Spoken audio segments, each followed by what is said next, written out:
January 15th, 1919. A surprisingly warm winter day in the bustling north end of Boston, Massachusetts. Children are playing in the streets, wagons are clattering over cobblestones, and the city hums with the familiar rhythm of daily life. High above the harbor, a colossal steel tank, 5 stories tall, looms over the neighborhood. It holds a dark, thick secret. Over 2 million gallons of crude molasses, waiting to be distilled into industrial alcohol. For days, residents had heard strange noises coming from the tank. A low, ominous groaning, a metallic rumbling that seemed to vibrate through the very ground. Some even saw dark streaks of molasses weeping down its seams. The company, Purity Distilling, dismissed the concerns. The tank was fine, they said. But on this unseasonably warm afternoon, the temperature inside the tank began to rise, the fermenting molasses expanding, pushing against the already stressed steel walls. Just after noon, without any warning, the groaning stopped. It was replaced by a sound like a machine gun barrage, as rivets shot out of the tank's seams like bullets.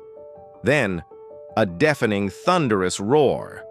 The massive tank didn't just leak, it completely ruptured, unleashing an absolute nightmare. A monstrous 25-foot-high wave of dark, viscous molasses erupted, moving at an estimated 35 miles per hour. This wasn't just a sticky spill. It was a battering ram of liquid sugar, weighing thousands of tons. The wave hit with the force of a tsunami. It lifted a freight train car clean off its tracks and hurled it against a building. Wooden structures in its path didn't just collapse, they were obliterated, splintered into matchsticks. The force was so immense that it bent the steel girders of the elevated railway track as if they were made of soft clay. People in the streets had no time to react.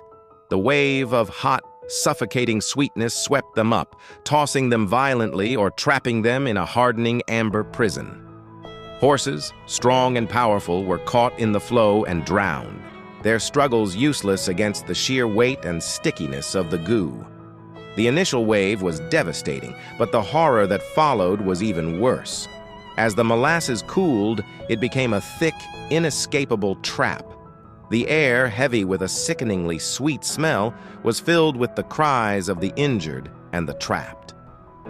Rescuers waded into the mess, a nightmarish quicksand that could be waist-deep, pulling at their boots and making every step a monumental effort. It took hours, even days, to find everyone. The scene was one of utter devastation. In the aftermath, the scale of the tragedy became clear. 21 people lost their lives, and another 150 were injured. The North End was left looking like a war zone, but one coated in a grotesque, sugary shell. The cleanup was a monumental task. For weeks, the streets remained sticky. Firefighters used salt water from the harbor, which eventually helped break down the molasses, but the entire area was stained brown. For decades after, on hot summer days, residents claimed they could still smell the faint, sweet scent of molasses ghosting through the old streets. So what caused this bizarre disaster? The investigation revealed a story of corporate greed and shocking negligence. The tank was built cheaply and hastily, with steel that was too thin and brittle. It was never properly inspected or tested. It had leaked from the very first day it was filled, yet the company simply painted it brown to hide the streaks. They rushed to fill it one last time to beat the coming prohibition laws, pushing the faulty structure past its breaking point. The Great Molasses Flood remains one of history's strangest and most tragic industrial accidents. It's a chilling reminder that sometimes the most unexpected dangers can be lurking in plain sight. It was sweetness, turned suddenly and terrifyingly deadly. Thank you for watching.